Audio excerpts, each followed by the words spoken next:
Me gustaría empezar este sermón con una pregunta realmente solemne que todos nos tenemos que hacer algún día en esta vida. Y es, ¿en qué está tu confianza el día que mueras ante Dios? ¿En qué está tu confianza en ese día de juicio? Que el Señor te va a juzgar a ti, me va a juzgar a mí. ¿Dónde está tu confianza?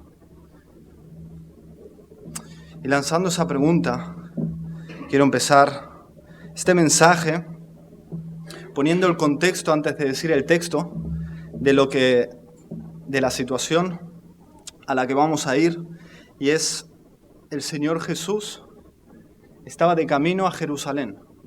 Antes hemos leído un salmo de quién subirá al monte del Señor. Pues el Señor Jesucristo estaba subiendo a ese monte, a Jerusalén, donde iba a ser sacrificado.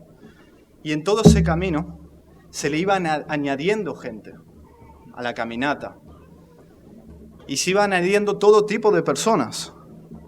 Y entre ellos se sumaron unos personajes que la palabra dice que confiaban en sí mismos como justos. Y estos habían dado rienda suelta a la tendencia natural que todos tenemos dentro, y es de presumir que hay algo realmente bueno en nosotros, por lo cual Dios tendría que aceptarnos. Pues estas personas habían dado rienda suelta a ese pensamiento, y es a estos a los que Jesús les contaría una parábola, o como una historia, ¿verdad? En donde iba a hablar sobre dos hombres que iban al templo a hacer lo mismo, a orar. Por lo tanto, Jesús les plantearía la cuestión sobre ser aceptado por el Creador, o usando la palabra que usa la misma parábola, ser justificado por Dios. Y veremos que esa tensión está a lo largo de toda la parábola, a lo largo de toda la historia. El ser aceptado o no por el Creador, y si se es aceptado, ¿en base a qué se es aceptado por el Creador? Y es una tensión que no solo está en esta parábola imaginaria que el Señor inventa, sino que es una tensión que está en cada ser humano. Seas creyente o no, seas religioso o no, y seas consciente de esa tensión o no. Esa tensión es una realidad en ti. ¿Eres aceptado por Dios o no? Y si lo eres, ¿en base a qué? Por lo tanto, os invito a abrir vuestras Biblias. Yo ya la tengo abierta. En Lucas, capítulo 18.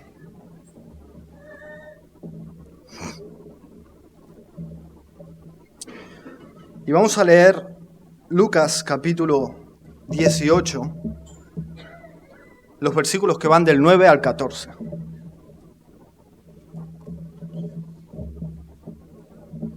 Y así dice la palabra del Señor. A unos que confiaban en sí mismos como justos y menospreciaban a los otros, dijo también esta parábola. Dos hombres subieron al templo a orar. Uno era fariseo y el otro publicano. El fariseo, puesto en pie, oraba consigo mismo de esta manera. Dios, te doy gracias porque no soy como los otros hombres, ladrones, injustos, adúlteros, ni aun como este publicano. Ayuno 2 veces a la semana, doy diezmos de todo lo que gano. Mas el publicano, estando lejos, no quería ni aún alzar los ojos al cielo, sino que se golpeaba el pecho, diciendo, Dios, sé propicio a mí, pecador. Os digo que éste descendió a su casa justificado antes que el otro, porque cualquiera que se enaltece será humillado, y el que se humilla será enaltecido. Amén, hasta ahí la palabra del Señor. Jesús escoge dos personajes que son dos polos opuestos totalmente en materia de religión. En primer lugar tenemos al fariseo. El fariseo era la persona más religiosa que te podías encontrar en tu vida. No era un religioso, era el más religioso. Sus opiniones eran la pauta a seguir por los demás religiosos. Los fariseos eran unas personas muy celosas de la ley de Dios, de los mandamientos de Dios, pero no solo los mandamientos de Dios, sino de mandamientos que ellos habían inventado, lo llamado tradición de los ancianos. Les gustaba ser vistos como líderes religiosos prestigiosos. Los fariseos escuchamos muchas veces en sermones, ¿verdad? O leemos en la palabra y a veces nos podemos preguntar quiénes eran los fariseos. Bueno, los fariseos eran una secta judía, era un grupo de personas y que era formado por diferentes perfiles de personas, entre los cuales habían sacerdotes, levitas, doctores de la ley o escribas. Y si este lenguaje te suena chino, es básicamente personas que conocían mucho su Biblia, conocían mucho la Torá, conocían mucho lo que Dios había dicho. Estas personas no tenían trato con pecadores, conocidos pecadores, con gente más pecadora, no, de los cuales, por ejemplo, no tenían relación con los publicanos. Y ese es el otro personaje que el Señor pone en la parábola. El publicano era un judío que recaudaba impuestos. La Biblia de las Américas dice recaudador de impuestos. Pero no es pecado recaudar impuestos. Si tú eres funcionario, estás aquí, eso no es pecado. No pasa nada. El problema es para quién recaudaba impuestos. Él recaudaba impuestos para el imperio invasor de Israel, es decir, para Roma.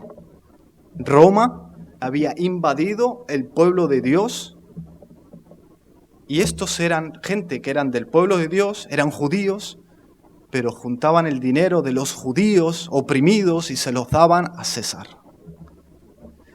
Por lo tanto, imaginaros si tú eres judío y ves a este publicano, realmente lo ves como un traidor. Él realmente era un traidor. Estas personas ganaban grandes sumas de dinero y a menudo eran culpables de extorsión, de extorsionar a la gente. Eran tan abominables ante los demás que Jesucristo incluso fue cuestionado por tan solo comer con publicanos. Por lo tanto, el Señor nos pone aquí a dos personas. Tenemos al fariseo, que era un crack religioso, y tenemos a este publicano que tenía una reputación realmente tóxica. Por tanto, es aquí donde inicia la parábola. Con estas dos personas en un templo, iban a hacer lo mismo, a orar. Pero Jesús va a mostrar a estos que confiaban en sí mismos, porque recordemos en todo esto que les estaba hablando unas personas que confiaban en sí mismos como justos, pues a estas personas Jesús les va a mostrar una diferencia entre el publicano y el fariseo, pero una diferencia mucho más trascendental.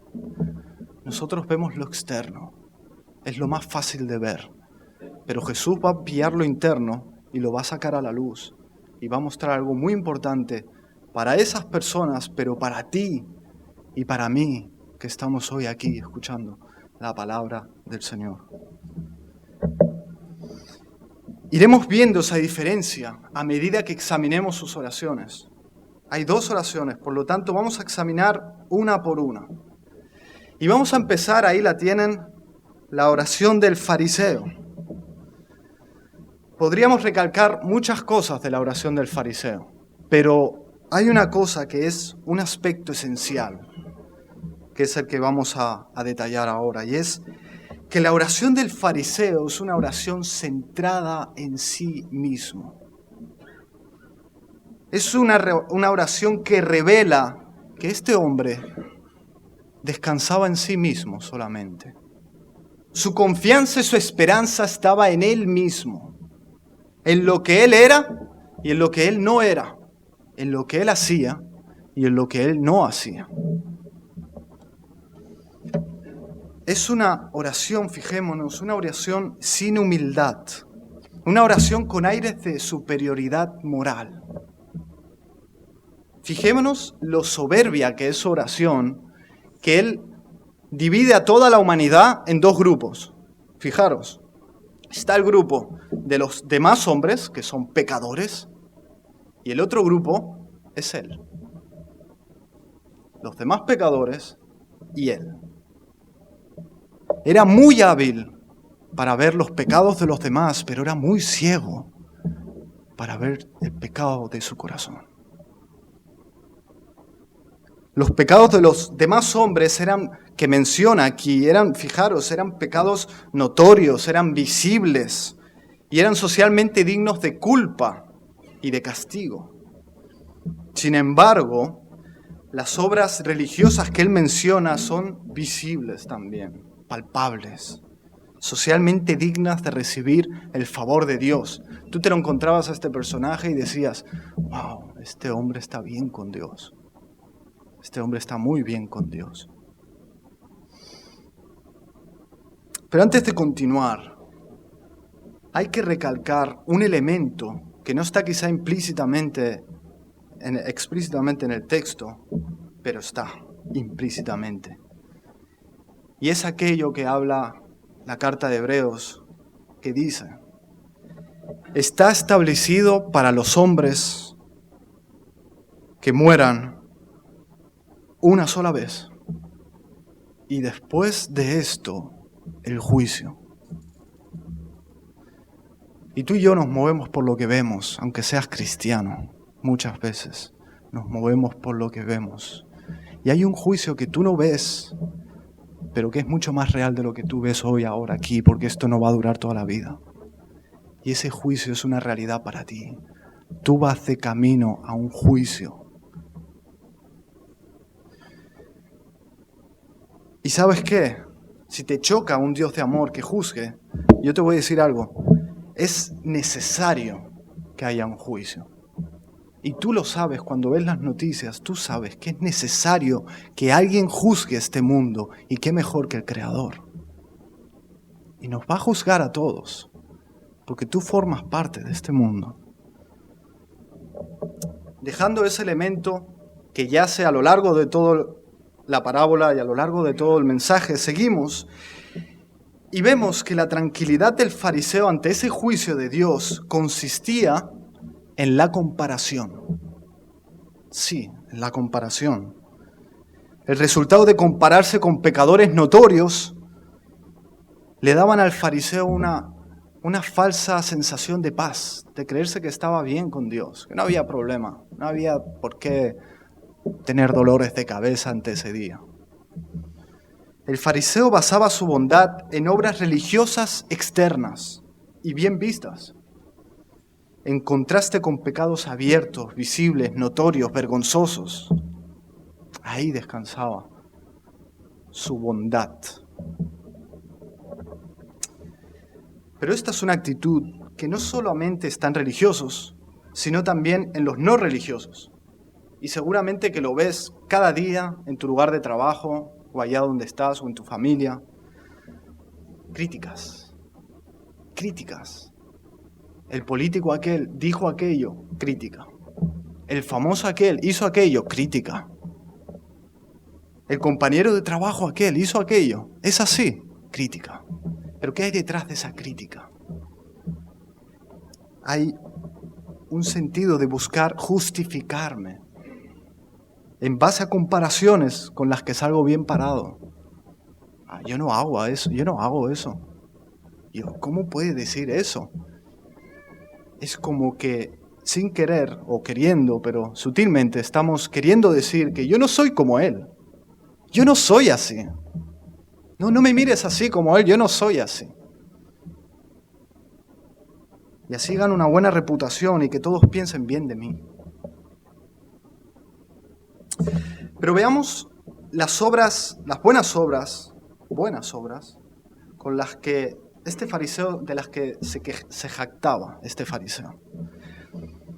Fijaros, lo dice ahí el texto. La ofrenda y el ayuno. La ofrenda y el ayuno. Por la ley, en el Antiguo Testamento estaba estipulado que lo que se diezmara fuera el trigo y el fruto. El trigo y los frutos. Pero fijaros que este hombre dice que diezmaba todo lo que ganaba. Es decir, más de lo que estipulaba la ley en el Antiguo Testamento. Fijaros que también había, por norma, en la ley hebrea, un día solo de ayuno obligatorio, y era el día de la expiación. Pero este hombre ayunaba 2 días a la semana. O sea, mucho más, muchísimo más. ¿Qué estaba haciendo este hombre al hacer esto? Estaba queriendo mostrar su nivel espiritual ante los demás. Estaba entrando en una competición con los demás religiosos. Pero hay algo mucho más peligroso que estaba haciendo este hombre. Este hombre estaba queriendo poner a Dios en deuda consigo mismo. ¿Cómo en deuda consigo mismo? Bueno, sí, era como si él estuviera diciendo, como yo no soy tan malo como aquel, y además cumplo la religión, Dios me debe su favor. Dios me debe su aceptación. Yo tengo el derecho de que Dios me acepte, de que Dios me ame, porque me lo gané. Fijaros lo horrible que es ese pecado. Horrible cuando uno lo examina. Porque no solo no enaltecía a Dios, sino que lo ponía a Dios como su deudor, como alguien que tenía que servirlo, porque Él se lo había ganado. Horrible, horrible pecado. El Antiguo Testamento enseña que el ayuno debía ser para Dios y no para uno mismo. Eso lo dice Zacarías capítulo 7, versículo 5. El ayuno era un medio de humillación, una herramienta dada por Dios para enfocarse uno en Dios, para ver su grandeza, para ver su majestad, en contraste a nuestra pequeñez, en contraste a nuestra pecaminosidad. Era un medio para santificar a Dios en el corazón, para contemplarlo, adorarlo y exaltarlo. Sin embargo, este hombre, ¿qué hace? Usaba el ayuno como un medio de exaltación de él mismo ante los demás. Todo lo contrario para lo que fue hecho el ayuno. Lo usaba como motivo de orgullo religioso, compitiendo con los demás hombres.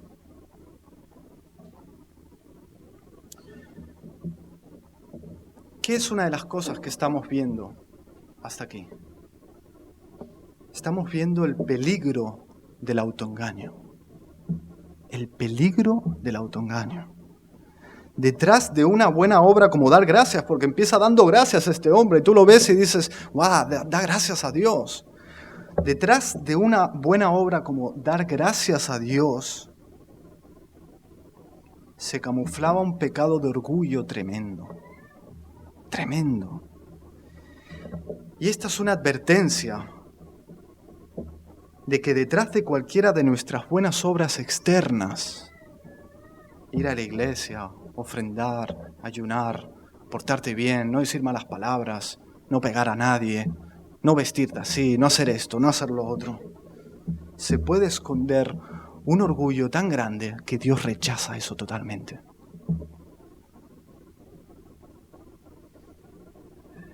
Amigo mío que estás aquí, ¿para qué haces lo que haces? Si ayunas o diezmas o vas a la iglesia, ¿por qué lo haces? Si no robas, si no te airas, y no dices malas palabras, o no haces cosas vergonzosas como los demás hombres, ¿por qué lo haces? O mejor dicho, ¿para quién lo haces? ¿Para quién haces lo que haces? ¿Para Dios o para tu reputación espiritual?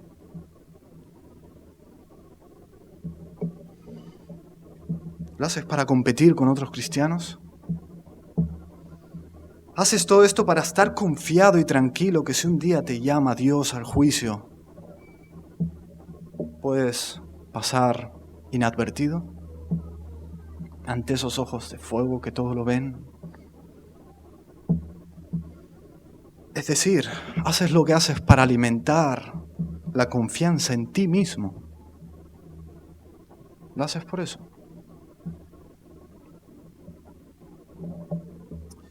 Vemos lo que hay en la oración, pero veamos lo que no hay en la oración de este fariseo.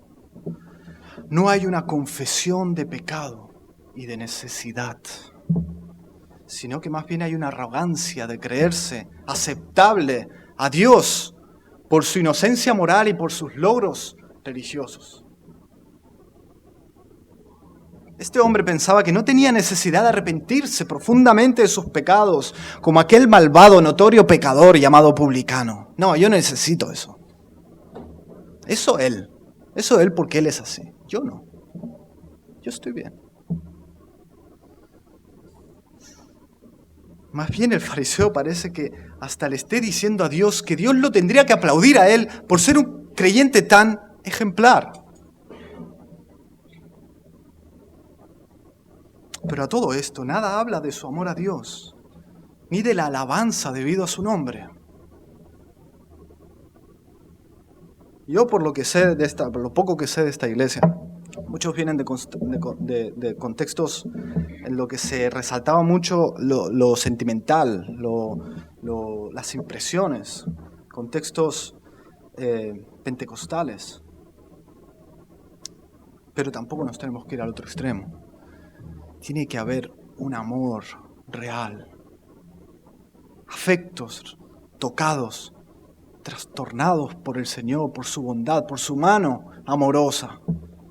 Y este hombre no demostraba su amor a Dios, no hablaba de su amor a Dios. Piensa que él mismo es digno de alabanza. Fijaros, es una oración, es un personaje que sería ejemplar para todos aquellos que predican la autoestima. Este hombre se amaba demasiado a sí mismo.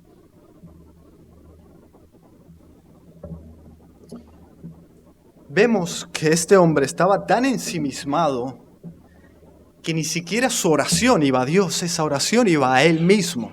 Por lo tanto, técnicamente no lo podemos llamar oración. La Biblia de las Américas, en el versículo 11, lo traduce que oraba para sí. Y esto nos indica que no había en este hombre, y quiero que escuches bien, no había en este hombre una conciencia real de un Dios real. No había. Aseveraba, como todo fariseo, la creencia en Jehová, pero en su intimidad y en su conciencia no había Dios. Estamos ante un estado peligroso. A este hombre lo escucharías hablar de Dios, te explicaría los milagros que había hecho, te explicaría que Él es el creador, que Él es el que todo lo sostiene, te diría que Él es el proveedor, el que provee para todos los días. Él te lo diría todo eso. Pero este es un perfil de persona que si le preguntaras, ¿necesitamos a Dios? Él te diría, sí, claro que necesitamos a Dios. Yo necesito a Dios. Todos necesitamos a Dios. Pero este hombre en su corazón no creía que necesitaba a Dios. Él no creía que necesitaba a Dios. Eran palabras aprendidas. No creía que necesitaba a Dios. Él pensaba que podía vivir sin Él realmente. ¿Qué nos dice Hebreos capítulo 11 sobre la fe? Dice, sin fe es imposible agradar a Dios. Y fíjate lo que dice aquí, porque es necesario que el que se acerca a Dios crea que le hay. Crea que le hay. Y este fariseo oraba consigo mismo porque no tenía esa fe. esa fe salvadora. Por lo tanto, estamos ante un hombre que no conocía a Dios. Conocería mucho acerca de Dios, pero no conocía a Dios. Por lo tanto, extrapolándolo un poco a nuestro tiempo, a este lado de la cruz, tenemos aquí un hombre que hacía mucho tiempo que conocía su Biblia. Tenemos aquí un hombre que desde pequeño había sido enseñado en las cosas de Dios. Tenemos un hombre que externamente era correcto comparado con la mayoría. Tenemos un hombre que no era injusto con nadie, no se acostaba con quien no debía, no estafaba, ofrendaba y ofrendaba más que el diezmo, y hacía incluso ejercicios aparentemente espirituales y a menudo. Pero no tenía a Dios. Él tendría un Dios hecho a su imagen, inventado por él en su imaginación, pero no era el Dios de la Biblia. No conocía a Dios porque su confianza ante el juicio venidero no estaba en Jesucristo, sino en la buena racha que había llevado últimamente y en lo bien que salía comparado con los demás hombres. Pero ¿sabes qué? No solo no conocía a Dios, sino que tampoco se conocía a él mismo. Él tenía una imagen de él mismo muy ilusoria. La visión que tenía de él mismo no le provocaba ninguna preocupación, no le daba ningún dolor de cabeza. Estaba cómodo y bien consigo mismo. Este hombre estaba bien consigo mismo porque en medio de su búsqueda de buena reputación religiosa, no venía con honestidad ante la palabra de Dios para ver la verdadera cara del pecado que había en su corazón. Hoy en día estamos pasando a nivel mundial.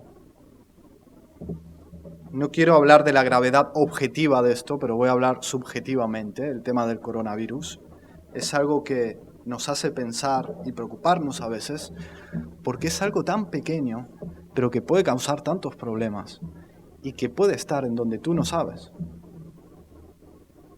Y lo puedes tener y no saberlo. No quiero con esto dar miedo, pero es una comparación para decir que el pecado es mucho más peligroso que eso y te debe preocupar mucho más que eso.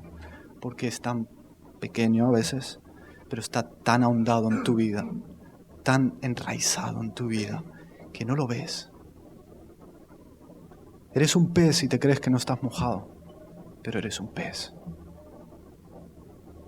El pecado es peligrosísimo.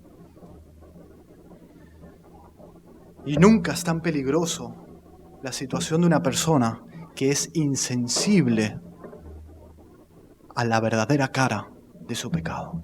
Nunca es tu situación tan peligrosa que ser insensible a la gravedad de tu pecado.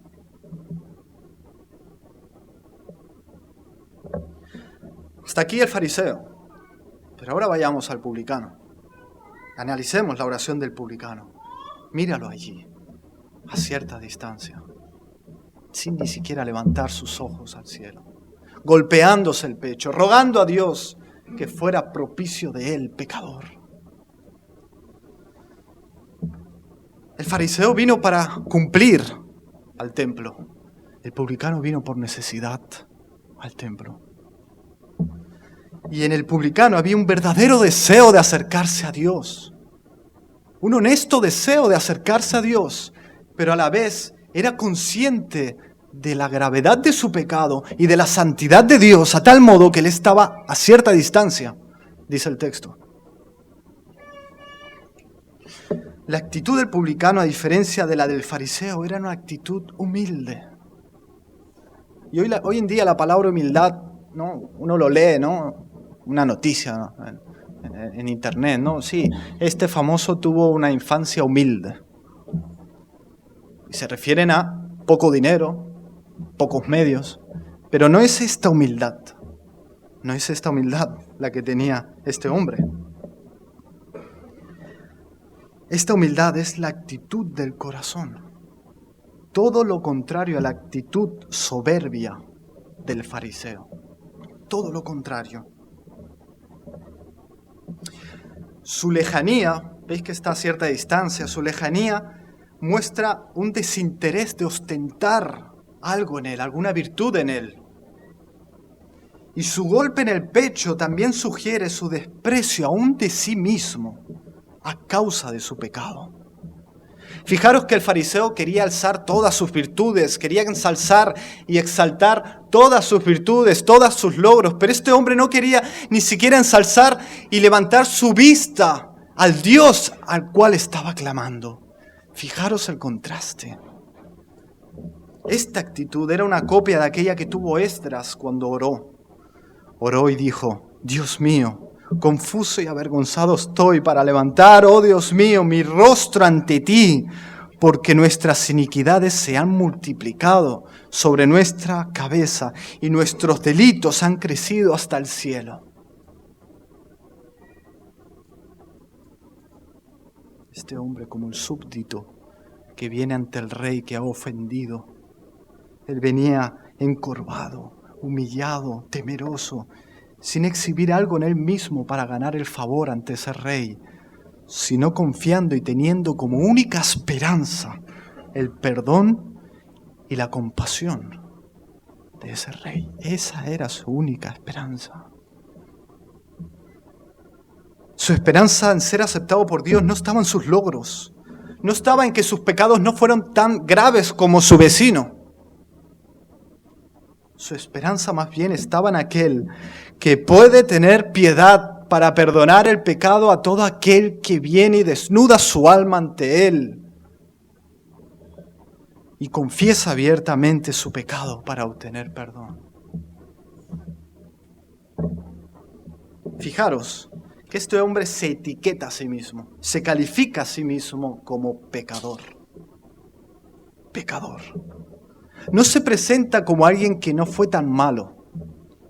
No se presenta como alguien que, bueno, pequé ayer, aquel pecado, y luego el otro pecado hace un par de semanas que lo hice. Pero aquel pecado que hice hace un año no lo he vuelto a cometer. No venía así como alguien que peca puntualmente. Para imaginarnos, para ver cómo él venía, ¿qué quería decir él con pecador? Imagínate una laguna, un lago, pero no de agua, sino de crudo. Crudo, lo que vierte los barcos cuando tienen un accidente, los petroleros. Crudo, eso negro, asqueroso. Tú ves todo eso, imagínate que vas un día con tu hijo a pescar ahí, te pones a pescar y sale un atún buenísimo, de estos grandes, pero está totalmente negro. Puede costar mucho en el mercado, pero esto no vale nada, porque está totalmente contaminado. Y así es como él venía ante Dios. Él reconocía que él era pecador. Todas las buenas obras que pudiesen salir de su corazón negro no valían nada, absolutamente nada. Nada. Por muy bonito que pareciera, todo él era negro, como ese crudo. El publicano no echaba las culpas de su bancarrota moral a nadie más que a ese corazón suyo que golpeaba, reconociendo así que ese corazón debía ser golpeado por Dios. No buscó calmar su conciencia culpable echando las culpas de sus pecados a los demás. No, eso fue mi infancia, tuve una infancia muy dura. No, eso fue aquella persona que me hizo esto, me hizo aquello. No, él no echaba sus culpas a nadie más. Vemos, por tanto, un hombre abrumado por su pecado. Y un comentarista llamado Ryle dice, se golpeaba el pecho como alguien que sentía más de lo que podía expresar. Pero en sus breves palabras él sintetiza a la perfección su ruego. Él dice, Dios, sé propicio a mí, pecador. Y algo que vemos aquí, la manera magistral que el Señor Jesucristo explica esto, y nos da a entender que este hombre estaba sufriendo. Había dolor en su corazón. Y esto nos enseña algo muy importante. En el arrepentimiento bíblico verdadero hay dolor, hay sufrimiento. Y tú me dirás, sí, bueno, sí, claro. No, claro no. ¿A cuántas personas les has hablado del pecado y te han dicho, sí, nadie es perfecto? Sí, nadie es perfecto. No, eso nadie, ninguno. Ni el Papa. ¿Tú estás de acuerdo con él? Sí, por supuesto.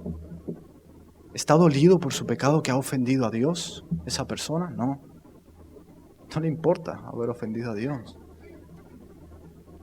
El arrepentimiento bíblico es cuando tú ves a Dios, lo hermoso que es, lo digno que es, lo altísimo que es, y que tú has hecho algo tan vil contra Él, darle tu espalda. Tú que eres su criatura, y tú si has sido comprado por sangre.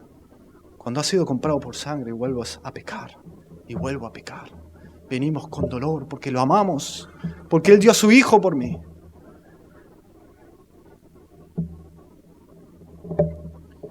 Pero, ¿qué era? Y quiero lanzar esta pregunta. ¿Qué era realmente lo que provocaba en este hombre, en este publicano, esta actitud? ¿Era que acaso él era más pecador que el fariseo? No, no era eso. Ambos eran culpables ante Dios, ambos eran culpables. Pero el publicano era consciente de la gravedad de su pecado. ¿Y cuántos evangélicos fallan aquí? ¿Cuántos? Conocemos el Evangelio, ese amor, ese Dios de amor, precioso, hermoso, compasivo, lento para la ira. Pero eso a veces nos lleva a un extremo de no ver al pecado como es, como lo grave que es. Es grave. Aunque seas cristiano y has sido limpiado por la sangre del Señor y sepas que el pecado que vayas a cometer mañana va a ser perdonado, aunque sea eso verdad, el pecado es grave. El pecado es grave. No es juego. Iglesias destruidas. Cristianos salvos, sí, pero vueltos atrás y llevados a un punto horrible. El pecado es horrible, pero sobre todo porque es un pecado, una ofensa a Dios. Tú y yo, si somos cristianos, pecamos contra más luz que el que está afuera y no conoce la palabra de Dios. Pero siguiendo la pregunta, ¿cómo vino esa conciencia de esa gravedad del pecado a este hombre? Vino por una comparación también, pero no con compararse con los demás, sino que él vino con su pecado a la luz de la santidad de Dios, a la luz de la palabra de Dios. Y en esa comparación, él realmente vio el color verdadero de su pecado. Sin luz no hay colores. Sin luz no vemos. Si esto estuviera totalmente oscuro, no sabemos ni que esto es azul, ni que eso es negro. No lo sabemos. La luz es lo que revela. Y la luz es lo que reveló a este hombre. Y la luz es lo que nos revela a nosotros. Ese pecado que está ahí camuflado en tu vida. Fijémonos que tanto los pecados como las obras religiosas descritas por el fariseo son todas acciones externas. En cambio, el publicano golpea y apunta a su corazón porque sabe que no son sus acciones la causa. La causa es su mismísimo corazón pecador. Esa es su causa. Y mientras el fariseo tenía una visión de él mismo que no le causaba ningún dolor de cabeza, este publicano, cuando vino ante el Dios 3 veces santo, él se vio 3 veces pecador. Pero no se detuvo allí. No se detuvo allí. No se quedó contemplando tirado en el suelo su pecado. Él vino reconociendo que merecía el castigo, pero lo confesó. Lo confesó a aquel que le podía librar de eso a Dios mismo. Por lo tanto, hemos visto estos dos personajes, hemos visto estas dos oraciones, y ahora en último lugar veamos los dos resultados que vemos en esta parábola. Y el primer resultado es hermoso. Vemos a ese publicano como ese hijo pródigo, que estando lejos, pero viniendo a Dios, volviendo a su Padre, el Padre lo ve de lejos. Y si tú has venido hoy aquí así, el Padre te ve. Te ve aunque vengas del lugar más sucio, Él te ve. Porque vienes a Él. Y Él viene a ti. Y Él no desprecia un corazón contrito y humillado. No lo desprecia porque Él ama a quien viene así. La palabra que dice aquí nuestra parábola es la palabra justificado. ¿Pero qué significa justificado? Pues bien, significa ser declarado justo por un juez. Pero esto no se debe confundir con otras religiones, como por ejemplo la católica, que es que Dios te va haciendo justo. Hoy eres un poco más justo, mañana eres un poco más justo, y así vas subiendo de nivel hasta que llegará un día en el que Dios te va a aceptar, te va a amar y te va a recibir en su reino en el cielo. Acabo de escribir la mayoría de las religiones, por no decir todas. Pero la realidad bíblica es mucho más gloriosa. Es mucho más gloriosa. Porque Él puntualmente te dice justo. Un sello que te dice justo. Y ese sello no lo borra nadie.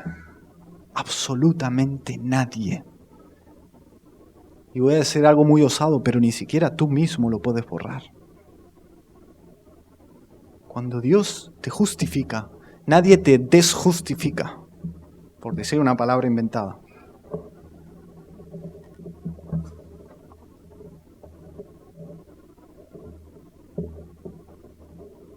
Y no se trata solo de que Dios te declara inocente, sino que Él te declara justo. Es diferente. Inocente es no haber hecho lo malo, eres inocente. Pero justo es haber hecho lo bueno, haber hecho lo bueno. Y no haber hecho lo malo, por supuesto. Así es declarado por Dios. Y es interesante que la palabra en el original de propicio, se propicio a mí, esa palabra de propicio, no solo implica una reconciliación, sino que implica una reconciliación entre las dos partes que apunta a una reconciliación por medio de una ofrenda o de un regalo o de un sacrificio. El publicano le pedía a Dios que le fuera propicio. Pues bien, amigos, la extraordinaria noticia del Evangelio es que Dios proveyó un sacrificio, un regalo. ¿Qué nos regaló? Nos regaló al Señor Jesucristo. Nos regaló al Señor Jesucristo, pero ¿qué más concretamente nos regaló? Nos regaló la justicia de Cristo. Es como esa prenda que uno se pone y ante Dios ya somos justos, porque Dios me ve vestido de la justicia, la bondad, la perfección de Cristo. Dios me ve así. ¿Qué significa la palabra imputar? Otra palabra que quiero añadir porque es muy importante. Bueno, a veces vemos las noticias, ¿no? A este hombre se le imputó el delito de haber robado un banco. ¿Qué quiere decir? Que se le atribuyó la responsabilidad del delito. A ese hombre se le atribuyó, él es culpable de ese delito. Pues bien, Dios nos imputa la justicia de Cristo.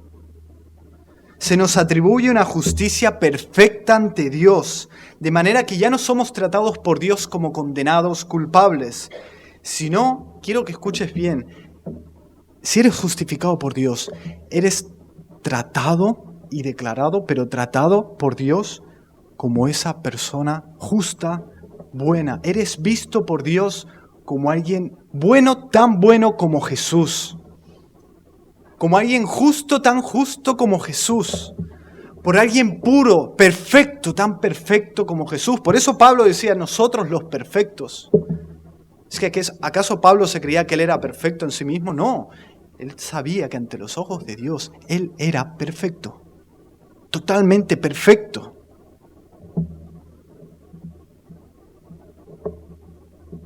Pero esta justificación hecha por Dios no queda solo en ese conocimiento de Dios. No es que Dios me declara justo y Dios en el cielo, Él sabe que yo soy justo, pero yo me quedo aquí y yo no lo sé. No, es algo que aquel que ha sido justificado vive, experimenta el resultado, las consecuencias de esa reconciliación con Dios. Uno realmente sabe que ha sido perdonado. Uno sabe que Dios lo ha aceptado. ¿Por qué? Porque entra en el conocimiento de Dios. Conoce a Dios. Una de las palabras que la Biblia usa para hablar de los no creyentes es aquellos que no conocen a Dios. Pero eso no quiere decir gente que venga a la iglesia. No, puedes venir a la iglesia, puedes escuchar mucho, puedes hasta ser pastor, pero no conocer a Dios. Pero cuando alguien es justificado por Dios, reconciliado con Dios, uno ahora ve a Dios tal como es, no como me lo hablaban aquellos, tal como es. Uno conoce a Dios.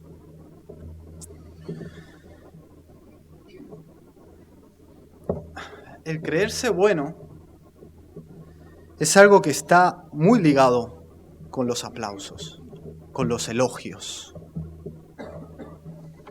Es algo que está muy ligado a los elogios. ¿Y por qué? Por el orgullo. Adán y Eva, lo que les llevó a Adán y Eva a caer fue el orgullo. Lo que llevó a los ángeles a convertirse en demonios fue el orgullo. Por lo tanto, la manera en que uno sea justificado ante Dios no puede ser por medio de cumplir externamente cosas. ¿Por qué? Porque te llenarías de orgullo.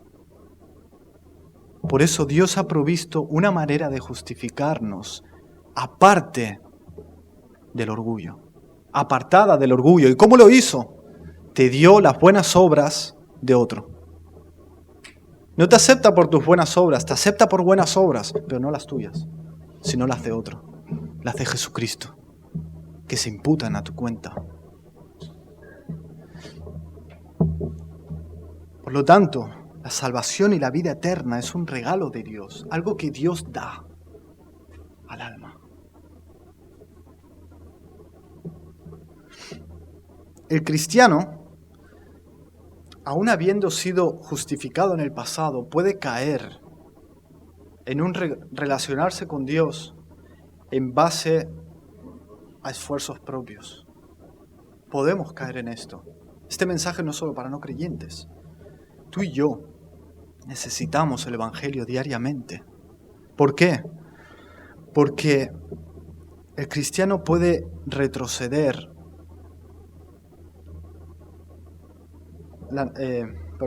puede retroceder y estancarse en relacionarse con Dios en base a méritos propios. Por lo tanto, necesitamos alimentarnos de la verdad de la injusticia imputada. Tú no eres más aceptado o menos aceptado en base a lo que tú haces.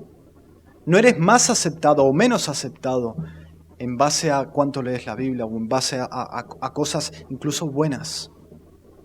Quiero decir eso con mucho cuidado, pero es una verdad, porque eso nos va a llevar al Evangelio, nos va a llevar a reconocer y recordar que Dios me ama por el valor de ese sacrificio de Jesús. Entonces, cuando yo voy a Él, vuelva a haber gozo, vuelva a haber fuerza para la vida cristiana, partiendo de esa realidad, de esa verdad, de saberse justificado, amado y aceptado por Dios, gracias a Cristo, gracias a su obra. ¿Por qué? Hay un peligro. El legalista confunde la justificación y la santificación. La justificación es algo, como hemos dicho, que es puntual y no cambia. Pero luego está la santificación, que es ir creciendo a la imagen de Jesús, en el carácter de Jesús. Pero cuando tomamos eso como un medio para buscar la justificación, como dice la palabra, hemos olvidado la purificación de nuestros pecados y caemos en un bucle de apartarnos de Dios, porque no hay confianza, porque no puedes venir a Él, porque no llegas. Por lo tanto, hermano y hermana, tenemos que volver a diario al Evangelio, constantemente, porque ahí está nuestra fuerza, nuestro gozo, nuestra gloria. El apóstol Pablo se gloriaba en Jesús, y el apóstol Pablo hizo cosas históricas que otro cristiano no hará, pero él se gloriaba en Jesús. Al igual que tú y yo nos podemos gloriar en Jesús si hemos creído en Él. El publicano fue justificado, pero el fariseo no.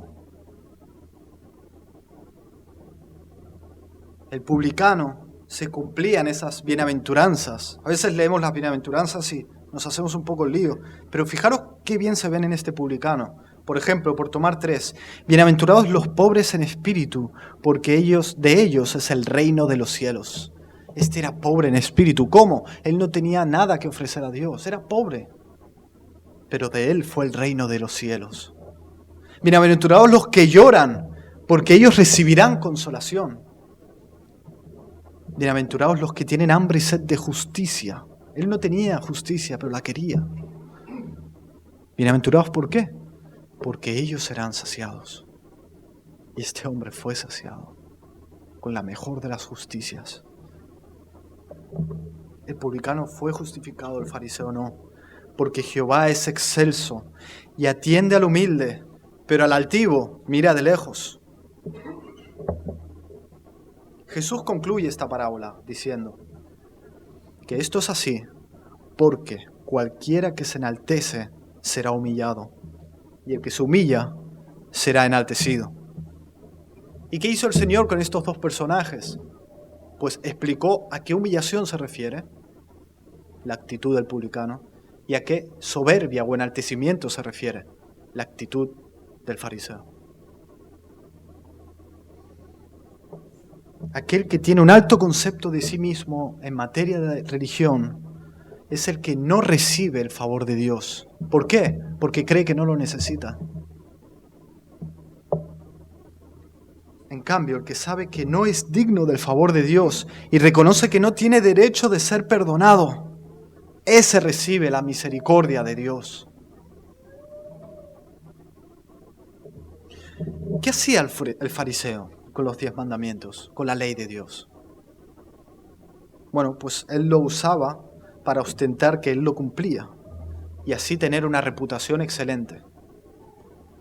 Pero la Biblia nos enseña que los 10 mandamientos y la ley de Dios nos fueron dadas para que veamos nuestro pecado a semejanza de un espejo. Si yo te digo, tienes la cara sucia y no me conoces de nada, pues a lo mejor desconfías de mí, pero luego te vas al baño y te miras la cara a ver. Y el espejo te muestra. Y tú ahí tienes convicción. Es verdad, tengo la cara sucia. Pues la ley hace lo mismo. La ley te muestra que tú eres pecado. La ley hace el trabajo muy parecido a lo que hizo Natán con el rey David. Vino y le dijo, tú eres ese hombre. ¿Recordáis la historia que le cuenta? Dice, tú eres el culpable. Tú. Eso es lo que hace la ley.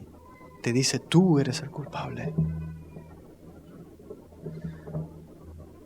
Y Dios nos lleva al punto de vernos culpables, sin esperanza, para que entonces nuestra esperanza esté completa y totalmente en Jesucristo.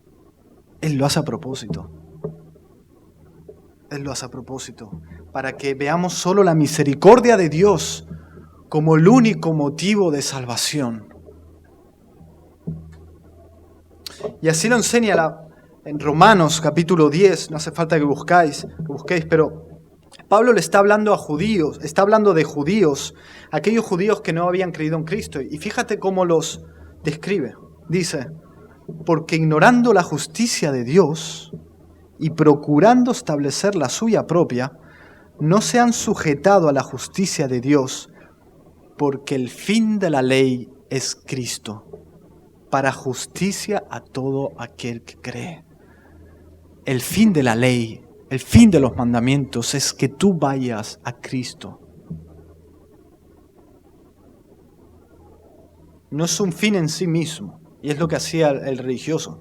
Si yo me tomo un bus de aquí hasta Mataró, que es donde vivimos con mi esposa y mi hija, el fin de yo subirme al bus es para yo llegar a mi casa. No para quedarme en el bus y ponerme a cocinar ahí, y ponerme a colgar la ropa y a lavar la ropa y planchar. No, o sea, el fin, el objetivo es mi casa. Pues el objetivo de la ley no es la ley, es Cristo. Para todo aquel, para justicia, para todo aquel que cree.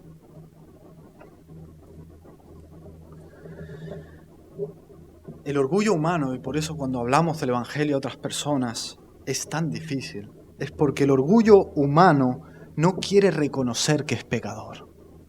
No queremos reconocer que somos culpables y que merecemos el castigo de un Dios justo. Pero el que se humilla, el que no se humilla ante un Dios tan bueno, en esta vida, el que no se arrepiente para salvación en esta vida, va a ser humillado por la eternidad, en sufrimiento hasta el final, y un final que no llegará nunca.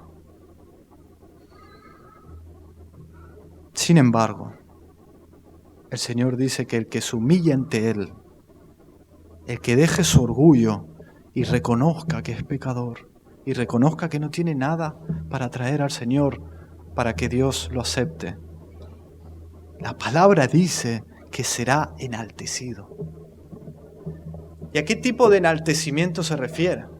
Aquel enaltecimiento que hablan estos charlatanes de que sí, si Dios te acepta, te va a dar coches, muchos coches, casas.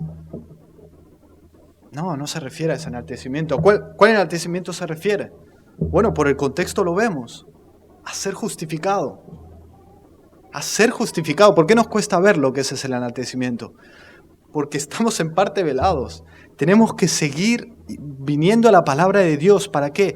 Para que conozcamos la herencia de los santos en luz, dice Pablo. No somos conscientes. Tenemos que seguir viniendo para creernos realmente el gran privilegio de tener la justicia de Cristo. Tú sabes que hay multitud de religiosos a lo largo del mundo, de todos los colores y todas las formas, que están dando su vida para alcanzar una justicia que nunca van a llegar. Pero Dios no nos dio esta justicia, nos dio una mucho mayor, la de Jesucristo. Y no hay nada en este mundo, ninguna posición más privilegiada que ser vistos por Dios como si fuéramos Jesús. No hay ninguna justicia tan elevada, no hay nada tan elevado. Y lo tienes hoy delante de ti, si no has creído, arrepintiéndote por tus pecados y creyendo en ese Jesucristo, que es Dios hecho hombre, que vino a morir para que tú no mueras, para darte vida eterna y vida en abundancia.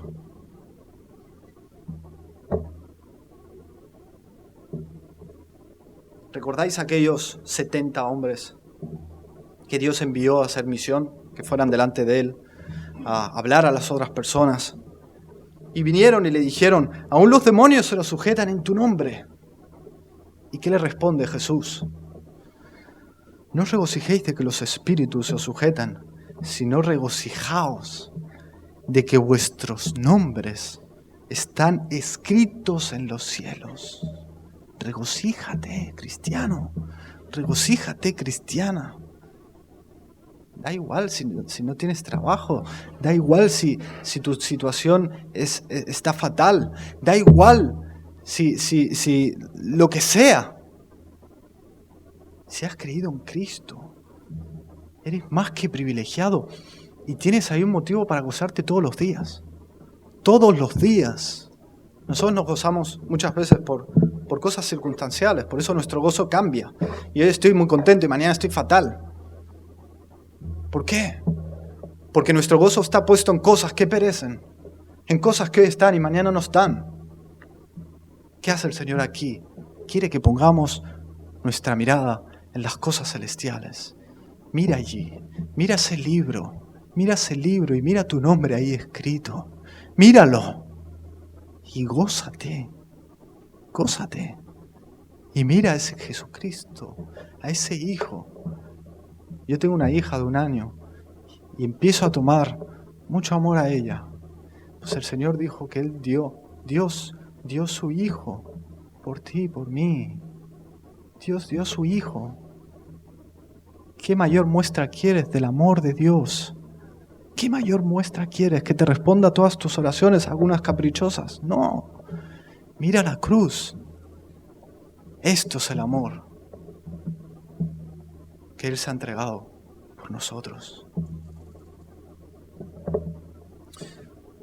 A lo largo del ministerio de Jesús, nosotros vemos cómo el Señor le es de obstáculo, le pone, por decir de una manera, obstáculo a aquellos que se querían justificar a sí mismos. Aquellos como estos personajes que tenían la confianza en sí mismos. ¿Qué hace el Señor? Los incomoda. Los incomoda, los obstaculiza de ese camino. ¿Por qué lo hace? A mí también me lo hizo. Yo nací en una familia cristiana, evangélica. Y yo a medida que iba creciendo, pues iba escuchando, ¿no? Desde pequeño, que Jesús ama mucho, que Jesús es muy bueno, que Jesús es el Salvador. Yo lo escuchaba mucho, pero a medida que iba creciendo y aprendiendo a pensar,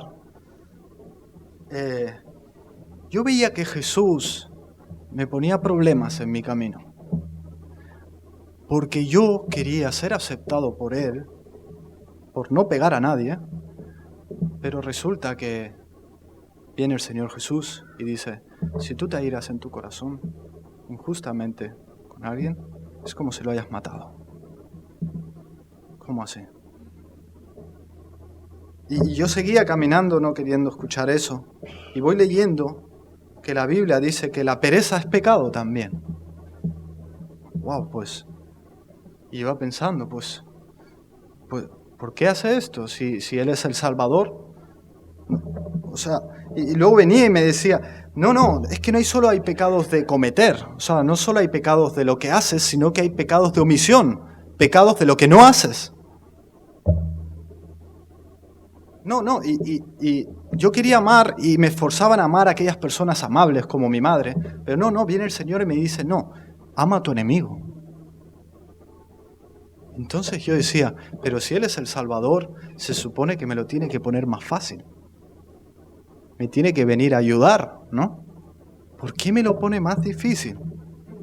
¿Por qué me pone obstáculos en mi camino? Si yo le quiero agradar. ¿Sabes por qué? Por amor. Por amor. No te puedes quedar ahí. Dios me tenía que sacar de ahí. Porque esa era la trampa del legalista. Esa era la trampa que me iba a llevar al infierno. Y el Señor, por amor, Él le da igual ser incómodo. Por amor, Él le da igual venir y destruirte tus planes. Para que tú veas que en ti no hay esperanza. Que estás perdido, que solo puedes ser salvo por Él, solo por Él. Fijémonos que estas personas que confiaban en sí mismos, nos dice el texto que eran personas que seguían a Jesús, se unían a esa caminata, lo seguían, estaban ahí, pueden estar en una iglesia. Abandona eso, abandona el querer ser aceptado por lo que haces. Abandónalo. No llegarás. Es como un espejismo, lo ves allá. Vas corriendo como loco, no llegas. Luego ves allá, no es allá, me equivoqué, no eran estas leyes, son estas. Vas para allá, no, está. Te cambias de iglesia, no, te cambias de religión, no llegas, no llegarás. Cristo es el agua viva y esa agua se te ofrece hoy.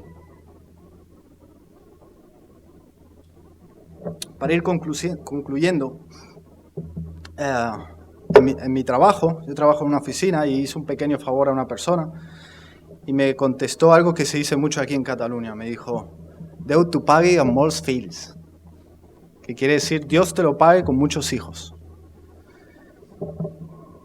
Fijaros qué enraizado está en el ADN del humano el querer poner en deuda a Dios. Como tú me has hecho esto, Dios te lo debe pagar. Dios te debe hacer bien porque tú te lo has ganado. ¿Os dais cuenta lo enraizado que está? No solo los religiosos, esta persona no es religiosa, pero me dijo, Déu t'ho pagui amb molts fills. ¿Por qué? Porque está ahí, está dentro nuestro. ¿Y cómo lo vemos que está dentro nuestro? Quizá tú piensas, bueno, yo soy cristiano, eso no lo diría, pero ¿cómo lo vemos? Bueno, cuando nos pasa algo malo, nos enfadamos con Dios. ¿Por qué? Porque crees que no lo mereces. Porque crees que no mereces que Dios te trate así. Si tú te has ganado un buen nombre ante Él, si tú llevas una buena racha, has dejado ese pecado, has dejado lo otro, ¿por qué Dios me trata así ahora? ¿Por qué? Y te endureces contra Dios. ¿Por qué? Porque en el fondo hay esa tendencia de querer ser tratados por Dios en base a nuestros méritos. A la luz de cuán bueno y majestuoso y santo es Dios, cuando vemos la palabra, reconocemos que lo único que merecemos y que Dios nos debería dar justamente es el castigo, el infierno. Pero cuando vemos a la luz de este Dios cuán malo y cruel es el pecado, ya sea de pensamiento o ya sea de hecho, somos llevados a la posición de reconocer que no merecemos más que castigo. Y como creyentes, reconocer que no merecemos más que el infierno nos pone en una posición en la que solo pueden hacer asombro, gratitud, alabanza ante todo lo que nos pase. Señor, yo merecía algo mucho peor que esto. Gracias, oh Dios, pero gracias porque no lo haces para mi mal, sino para mi bien. Lo dices en tu palabra. Todo obra para el bien de aquellos que le aman. Aún lo malo. ¿Qué dijo el teólogo Sproul? ¿Por qué cosas malas pasan a gente buena? No, eso solo ocurrió una vez. Y él se ofreció voluntariamente. Pues bien, amigo, para acabar, Dios te quiere liberar totalmente de la justicia propia. Y no hay nada que podamos hacer para recomendarnos nosotros a Dios mismo. No hay nada. Por lo cual Dios te puede aceptar. Da igual si llevas 30 años viniendo a la iglesia. Da igual si has ofrendado tanto. Da igual si no haces aquel pecado notorio. Da igual si haces esas otras cosas buenas. Da igual si predicas. Da igual lo que hagas. No hay nada que puedas presentar ante Dios para que Él te acepte. Ni aunque no hayas hecho pecados notorios y vergonzosos. ¿Qué hay de vergonzoso en tomar un fruto y comerlo? No hay nada, pero eso hundió a toda la humanidad. ¿Por qué? Porque eso se llama desobediencia. Adán y Eva no comieron un fruto. Adán y Eva desobedecieron. Y tú y yo desobedecemos. Por lo tanto, no hace falta que hagas pecados notorios para creerte pecador. Pero Dios justifica a aquel que cree en Él y lo justifica totalmente. Si no te humillas ahora y te arrepientes, no serás justificado y serás humillado eternamente. Pero si te humillas, si te arrepientes, si crees en el Señor Jesús, si le das el trono a Él, serás salvo. serás justificado.